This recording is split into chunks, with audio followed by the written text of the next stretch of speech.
Well, welcome this morning. We are back in the life of Joseph, and actually in a few minutes here you'll notice that my shirt suddenly changes from this, the Nomads of Hope, to another shirt.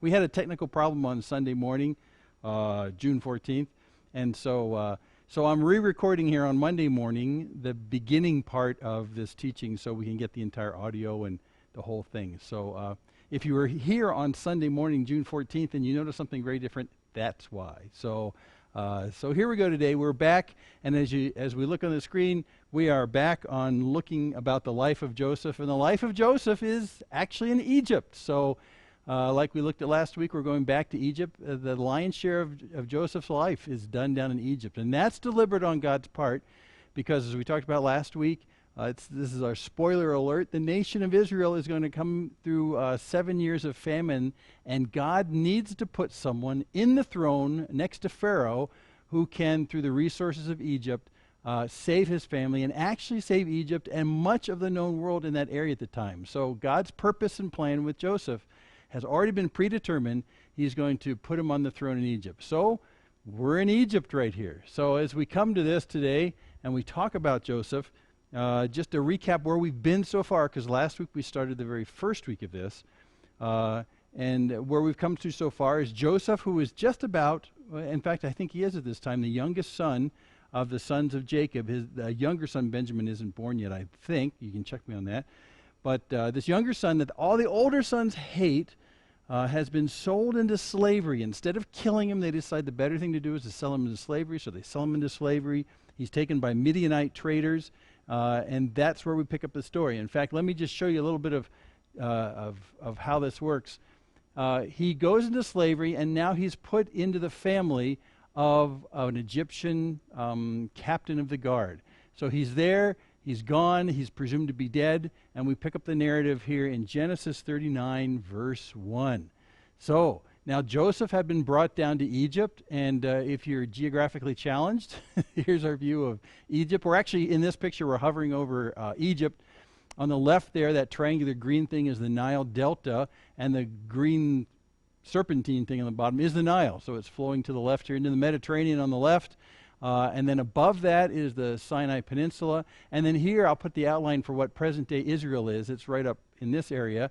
And Midian, where the traders came from, is on the east side of the Red Sea, which is the little finger like you see on the right there. So these traders started over here in Midian, and on their way to Egypt, they passed through Canaan, which is where Jacob and his family is, and that's where the brothers who hated Joseph so much sell Joseph into slavery.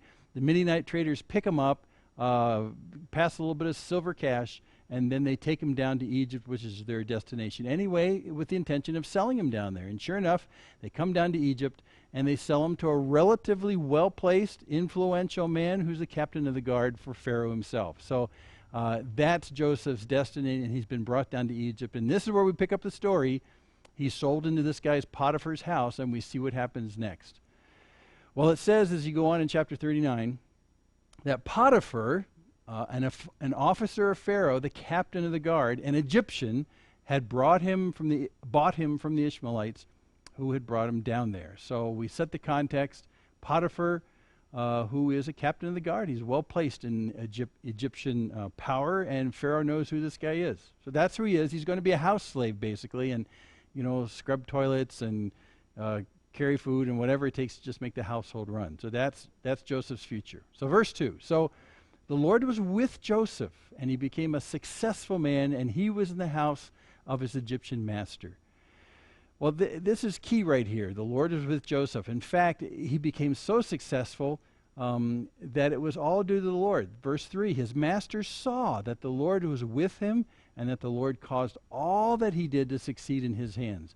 So if you look at this and you think that, well, Joseph has become very successful because he's probably some kind of very influential guy, he's suddenly grown up, which is hard to understand, actually, because last time we saw him back up in Canaan, he was a 17-year-old spoiled brat, pretty much, a tore up, tattletaled on his brothers and stuff like that. Now he's actually being successful in the house of a foreigner, an Egyptian foreigner, being successful and taking on duties and being rewarded for them.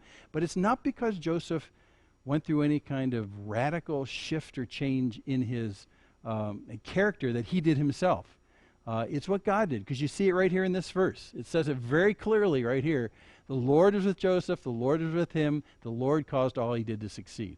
And so it's clear that it's not based on the self-will and the discipline of Joseph that he's remade himself into a trustable person.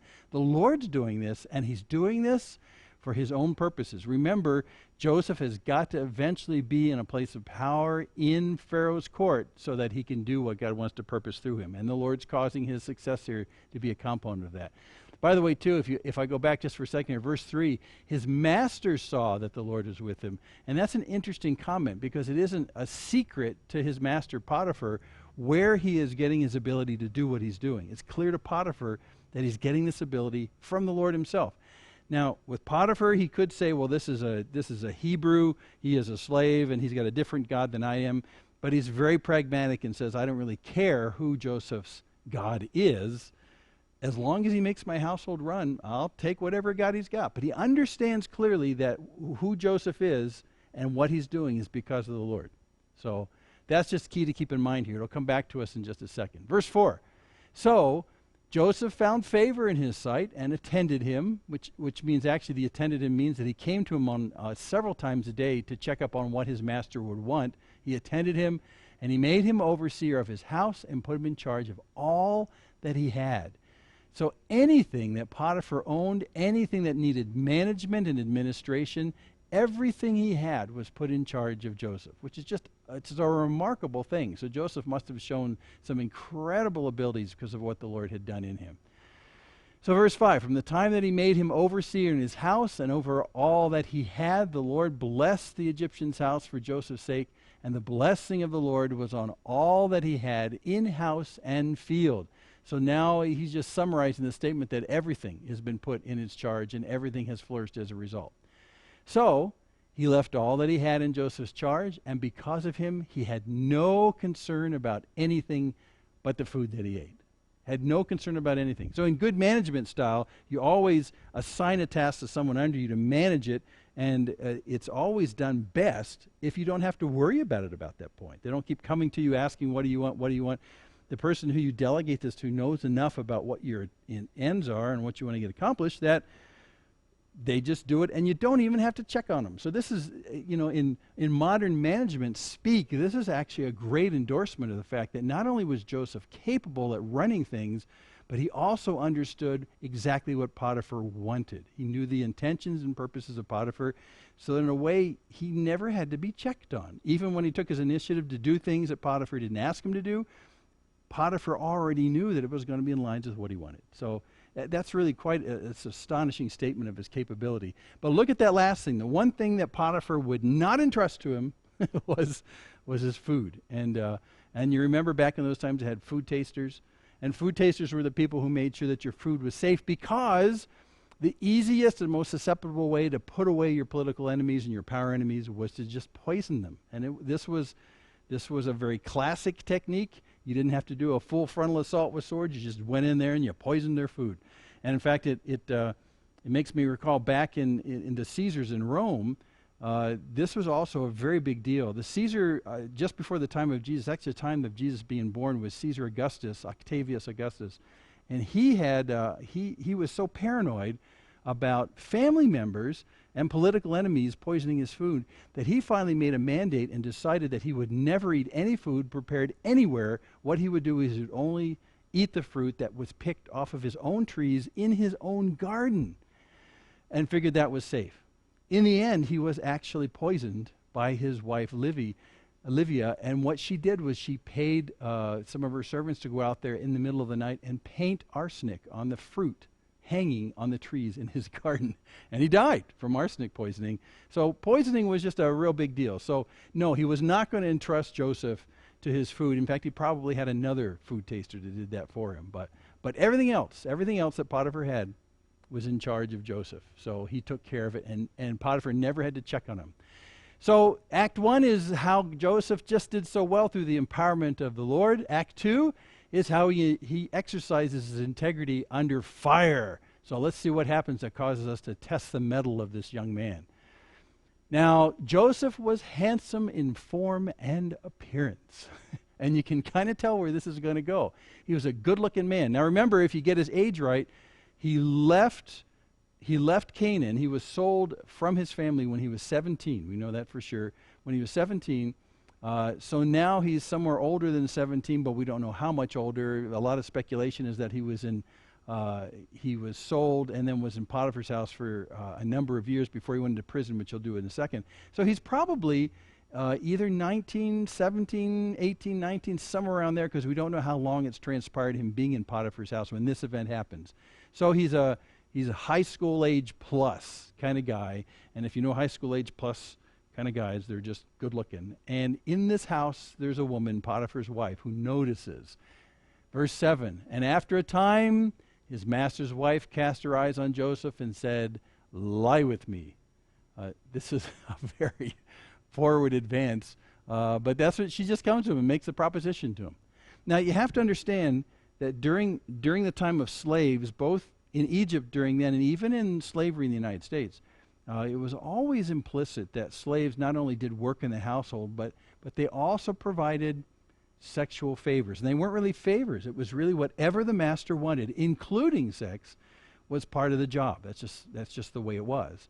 And there were no morality issues involved. You bought someone, and if you bought them, you bought their ability to bring you sex as well. And that's just the way it was. But it does put Joseph in a quandary, because should he, because of that, obey her commands? Because this is a command. It's not a request. Lie with me. Should he obey the command because he's a good slave and that's what you do? Or would it be betraying his master, Potiphar? Because after all, everything is in his charge, of course, except for his wife. So what do? You're sort of damned if you do and damned if you don't. So she makes a proposition to him, but there's more that's overriding his sense of ethics than just the propriety of having integrity in the household. And you'll see that in just a second here. There's more than that. But she persists and continues to ask him. In this case, the first case, he refused and said to his master's wife, behold, because of me, my master has no concern about anything in the house. And he's put everything that he has in my charge. He's not greater in this house than I am, which is his way of saying that even in that household, his master doesn't have greater powers than Joseph does. Joseph has equal powers to his master in the household. He's not greater in this house than I am, nor has he kept anything back from me except you, because you're his wife. How then can I do this great wickedness and sin against blank, blank, blank?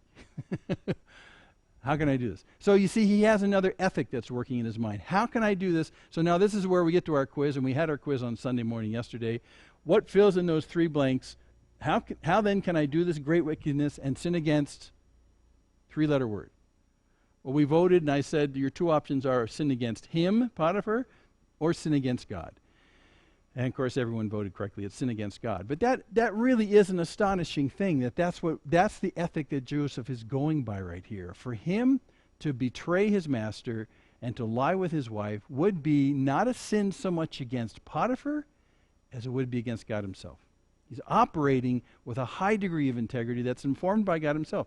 Now, it's an interesting thing because the law, the Ten Commandments, doesn't come until sometime after this. Joseph is operating without the Ten Commandments, knowing that this is a wrong thing to do. In fact, the Ten Commandments won't come until Moses frees his people, God's people, from Egypt, and that's going to happen 4 centuries after this.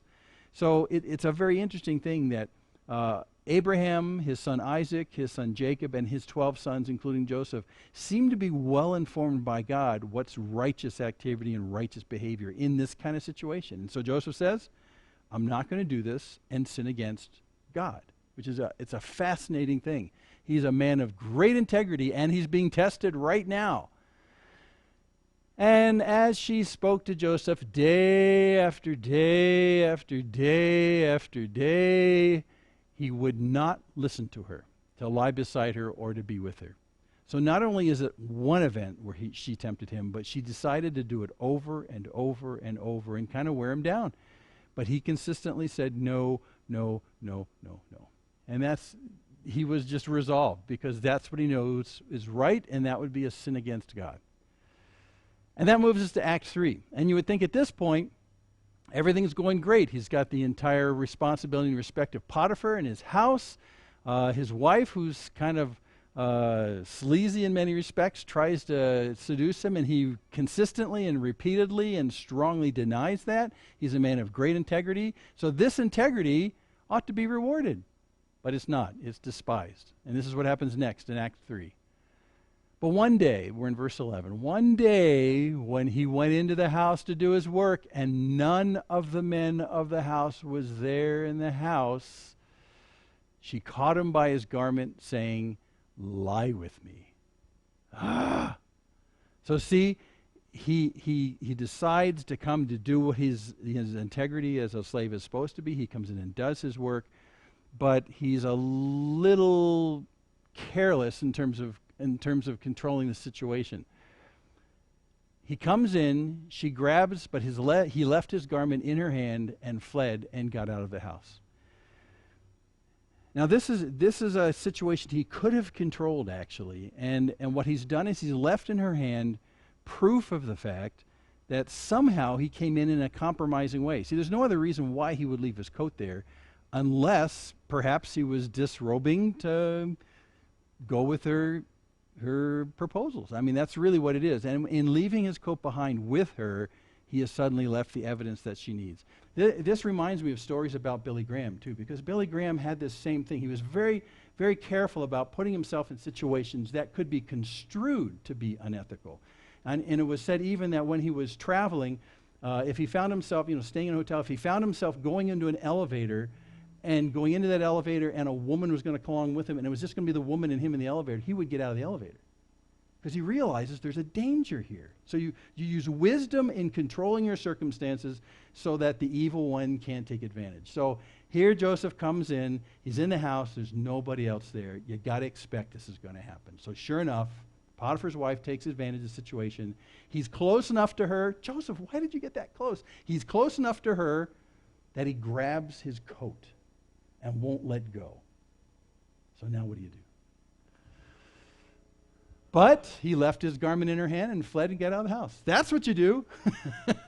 You run. Even if she's got your cloak, you run. You run. He said, no, no, no, no, no, no, no, no, no. And now she's got his cloak, and you just run. You don't even think about it.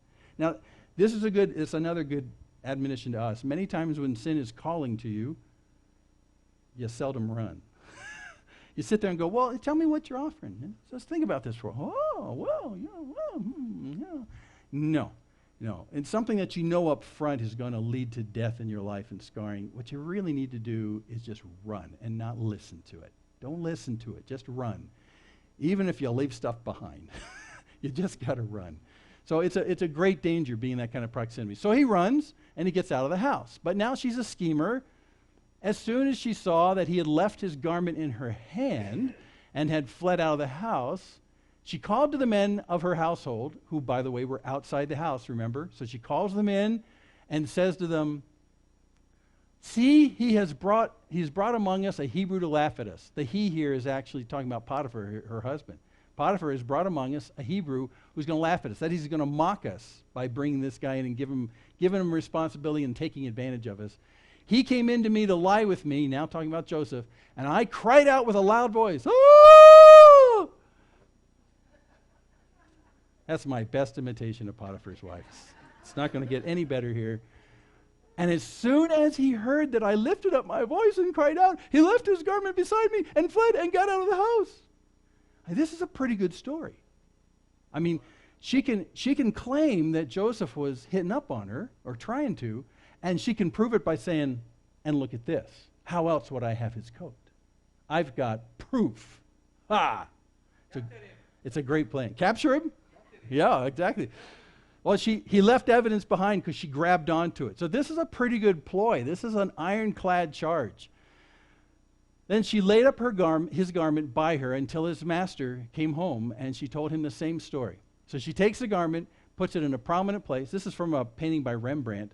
Puts it in a prominent place so that when the master gets home, she can say, see what her hand is doing? Evidence. He left behind evidence. So this is what she says to him. That's the full picture from Rembrandt. "The Hebrew servant whom you have brought among us," Who's she blaming? Yeah, Potiphar, who you have brought among us. She's claiming that he doesn't have a very good judge of character, and he over-trusted him when he shouldn't have. The Hebrew servant whom you brought among us came in to me to laugh at me, which is to ridicule and to mock and take advantage. But as soon as I lifted up my voice and cried, he left his garment beside me and fled out of the house. It's a good story. It's gonna stick. She's got proof, after all. There's no other reason Joseph would leave his coat there, unless he was in the process of disrobing to be with her. She comes off looking great. He comes off looking bad. And, of course, we get to act for where Joseph's integrity is now rewarded. Sort of. 19, as soon as his master heard the words that his wife spoke to him, you know, the words that she said, "This is the way your servant treated me," his anger was kindled. Potiphar got really mad. Now, you would get really mad, not only because Joseph appears to be, going after his wife, but he trusted everything he had to this man. He had made a value judgment about Joseph's integrity and said, I can trust him with everything. And he used that to gain access to my wife. You'd be triply mad. His anger was kindled. And Joseph's master took him and put him into the prison, the place where the king's prisoners were confined, and he was there in prison. An important piece right here. It's not just a prison, it's a particular prison. It's the prison where the king's prisoners are confined. Now that's key to the story, because as we did our spoiler alert last week about the life of Joseph, we know that God has got to get Joseph into a place of influence in Egypt, so that through that influence, in the 7 years of famine to come, that he can help save his family and the future of Israel itself, as well as the Egyptians. He's got to get Joseph into a place of power and influence at the very highest levels of Pharaoh's court. Now, how in the world is he going to take a 17-year-old twerp from Canaan and get him into an influential position with Pharaoh, so that God's promises to Jacob and Abraham and everyone who's supposed to come to the nation of Israel is going to be preserved? How in the world is God going to do that? Part of it is throwing him in prison with Pharaoh's prisoners. There's a connection here, and we'll see that next week. Did God orchestrate it, or did he just allow it? And God's providence tells us that he allowed it. But even though he allowed it, because God's never going to lay the groundwork for sin. He's never going to enable sin. But we know that God tolerates sin, and the proof of that is the fact that we're all sitting in this room, we're not all toasted. So we know that he tolerates sin for purposes, and this is what the providence of God is all about. He will, even in the case of our rebellious sin, somehow tolerate it in such a way that he gets his purposes anyway, even though it looks like everything's out of control. And that's the providence of God. Yeah, Tito. God doesn't tempt us, right. Now, should we ever go to the point where we say God is actually endorsing sin and promoting sin here? No. But he is allowing it because he's slow to anger, and he does tolerate it. The amazing thing that I don't think will completely unwind in the entire providence story of Joseph is, how can God get what he wants and be in so control when it looks like everything's just going to pot differ? Sorry, that was pretty cheap. How does God do that? Well, that is the question of providence. And that's the point he's going to make all the way through this. God is going to get exactly what he wants in the life of Joseph to fulfill his promises to Abraham, Isaac, and Jacob, his father. He's going to get exactly what he wants, and somehow he causes all things to work together for good to those who love him and are called according to his purpose. How does he do that? I'm sorry, I'm not going to be able to answer that question. But he does, and that's the story of Joseph. That's why we study him, because God's going to save the nation of Israel through craziness like this. And if this doesn't happen, it's not going to happen. People have asked me, why did God allow Satan to be around? Why doesn't God just zip him away? Because he can. And he will. It's written. It's going to happen. He's fallen already. But somehow, through the wickedness of what Satan does, God is not out of control, and things are carefully constrained in such a way that God's going to get what he gets, even though he allows that kind of evil to exist. He allows it. He allows space for this rebellion to happen in a localized but very controlled manner. Go back to the book of Job, and you see Satan come to God and say, I want to do this thing with Job. And you take everything away from Job, he's going to hate you. That's the experiment, and God says, let's give it a whirl. And he allows Job to be afflicted by Satan. Who would ever do that? A loving God? But his purposes are bigger than what Job owns. So, this will be the question that comes back. This is providence. How does God get what he wants to get? His purposes will be fulfilled in the wacky world of sin. How does that happen? But in the life of Joseph, it happened. And in our lives, it happens. So we'll see more of that. Yeah. And God knows exactly what the devil's going to do. Anybody else on this earth. Yeah, God knows what the devil will do. By the way, the devil is called the prince of the power of the air, not the king of the power of the air. A prince is a lower ruler who's under someone else's control. So, yeah, he's here, and his intentions are to steal, kill, and destroy, John 15. But God is still in control and gets what he gets in the end anyway. How? I don't know. Okay, so he's in prison. But the Lord is with Joseph. Yeah, we've got that. The Lord is with Joseph while he was in prison and showed him steadfast love. Have you ever been in a prison and God showed you steadfast love? When you're saying to him, I got a suggestion, God, get me out of prison. And you're focused completely on the circumstance you're in. You say, God, I'm not sure you're really going to love me until you get me out of this prison, because this prison is my biggest problem right now. And if you love me, God, you'll get me out of this prison. In fact, I've got ways, God, that we can do this, how you can knock out the jailer over there, or I can saw through the... So God, maybe, God, if you bring me a hacksaw, I can hacksaw my way out of it. God, I've got great ideas to help you in loving me and getting me out of this circumstance. But the circumstance is not the most important issue in your life. It's not. But somehow, even in the worst of circumstances, which again, God in his providence allowed for Joseph, and he allows for us. I just got to tell you that. But he does it for a purpose. There's not any pain that he allows you to experience that's ever going to be wasted. It's carefully measured. It's understood by him. Is life always wonderful with him? Circumstances go up and down. But even in the worst of circumstances, what does the Lord do? He shows them his steadfast love. Now, this word steadfast love is our favorite word in the Old Testament, chesed, okay? And chesed is this loyal love. It really communicates this idea of devotion. That's my best translation. It's devotion. It means that, it implies that regardless of whatever happens, I will still love you. It's a commitment of the will. It's the closest Old Testament corollary to agape in the New Testament. It's this committed devotion.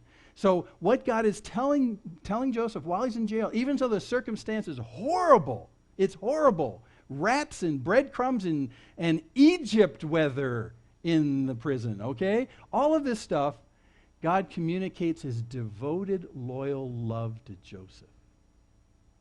Now, in our circumstances, we usually equate our circumstances with God's devoted, loyal love to us.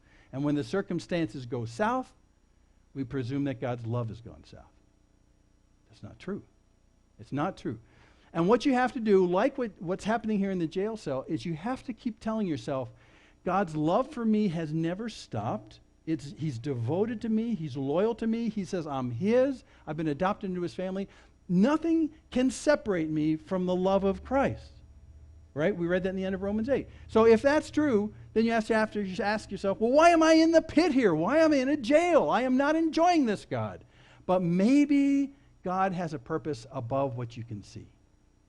And that's what you got to keep going to. Don't equate your circumstance with God's love. God's love is regardless. Okay?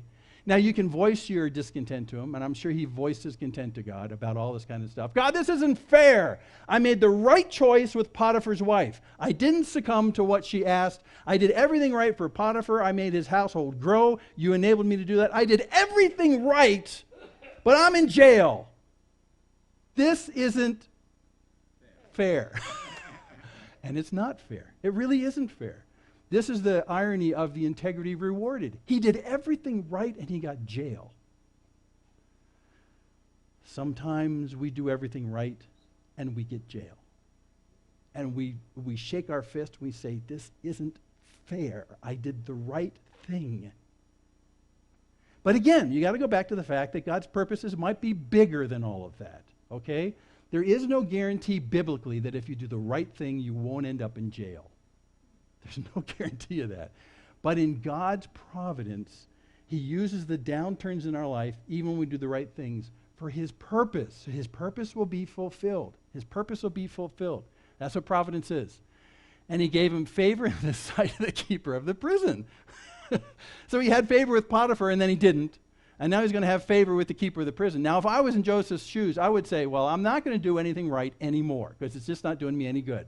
I'm even not going to participate with the keeper of the prison because, after all, I could help him out here, but, I'm done with this doing good stuff because look at where it got me. Have you ever said that to God? But Joseph keeps on where he is. Joseph keeps on where he is. If God takes you to a circumstance that you're not real happy about, keep on with the Lord where he puts you. There's a purpose here. There's a purpose going on. You got to realize there's a bigger picture, and you don't know the bigger picture. So don't go, this isn't fair. I did everything right. I obeyed I chose the right every time. And things turned bad. So no more good for me. I might as well just become a hellion and rebellious, and it just doesn't matter because I'm going to end up in jail anyway. No. God, in his sovereignty, puts you where he puts you for the purposes of glorifying him in the places you are. Don't stop doing that. He's just graduating you from one context to glorify him to another context. That's all it is. And it's not about your comfort. That's not God's principal concern. But his purpose is. And he's working out a much greater purpose. So that's what you got to do. Every time the circumstance turns south, say to yourself, I understand God's love can't be stopped. I can read the end of Romans 8. Can anything separate us from love? No. Okay. So then there must be a greater purpose going on. I will continue to love him with all my heart, soul, mind, and strength and glorify him where I am. Today is the same as yesterday. Let's push on. And the keeper of the prison put Joseph in charge of all the prisoners who were in the prison. He just can't help himself doing right. And why? Because he's so talented? Because the Lord's with him. Because the Lord's with him. Even in the darkest of places. Whatever was done there, he was the one who did it. He was put in charge of everything. And the keeper of the prison paid no attention to anything that was in Joseph's charge. He could just turn his back and say, I can leave it to Joseph. He's got it. Everything goes great. It's wonderful. It's just wonderful. And they don't tell us, but I've always fantasized about the keeper of the jail going to Potiphar and saying, hey, thanks for letting me have this guy. He's great. He's running the jail now. Yeah. I'd love to make a movie and put that in there and have Potiphar go, Wah. But yeah, so everything's running great. Joseph again is doing well because the Lord's with him, because the Lord was with him. And whatever he did, the Lord made it succeed. The Lord made it succeed. The Lord was with Joseph. And you just can't short circuit that. God will put you in circumstances that you don't understand, but while you're in that circumstance, glorify God and let God glorify himself through you because he's the one that's bringing that success. It's a great story. I mean, it's just what you need to do. We get to the end today. I just want to provide this providence thing again. Providence, like we defined it last week, is the sovereign action of God in the seemingly ordinary affairs of people. So we got today from where he was put in jail. He was sold into slavery to Potiphar. He was doing great in Potiphar's house. He did everything right. He chose the right every single time. He was rewarded with prison. And then when he's in prison, the Lord is still with him. And now the prison guy isn't giving him everything in charge. He's finding success there as well. So everything's good that way. But even still, God has to make the timeline go this way because he needs to get Joseph in an influential position in Pharaoh's place. In fact, he needs to make Joseph as close to Pharaoh as he can without being Pharaoh. Because when he gets there, God can work through him to bring salvation to his family and to Egypt and actually a lot of the world itself. You'll see in just a second. So God's got to get him there. And God's doing it in chapter 39 by the injustices of doing the right thing but still being thrown in jail, through the injustices of a lying wife who is not happy with the fact that he has spurned all of her approaches. He's doing this with the injustice of sitting in jail, but the Lord is with him and he changes the circumstance even though it goes. And this circumstance of going to the jail is absolutely essential to get him to be Pharaoh's right-hand man. He's got to go low before he can go high. And the reason is, this is where Pharaoh sticks all his prisoners. And that'll unfold next week as we look at the next chapter. So let's pray before we sing one more song. Lord, you indeed know better than I. But we find ourselves in circumstances where we demand answers from you. And forgive us when we demand answers. And Lord, sometimes you do explain a little bit. In your graciousness, you give us an understanding that we shouldn't have. And you reassure us that everything's in control. But Lord, more than all of these things, our hearts resonate with this passage in Genesis 39 where it says that you made known to Joseph in the worst of circumstances your steadfast love. And so, Lord, if we ever demand answers to our circumstances, would you answer it with your love for us? So we know we can rest and we can trust you. And we know that you know better than we do, and we know that your love is in charge of your sovereign control of every single portion of our life. And that in the end, for us who love you and are called according to your purpose, everything is worked out for good. And Lord, we have to admit, as creatures, we don't know how you do that, but you do. And as we look at the life of Joseph, we realize that you can even control kingdoms and powers so that your purpose will be fulfilled. We love you and we thank you for this great love that you have for us that can't be stopped, that can never be separated from us despite all of our circumstances. And Lord, our hearts finally rest in your steadfast love for us. So thanks for this word today and this reassuring to the life of Joseph. In Jesus' name, amen. We'd like to close with how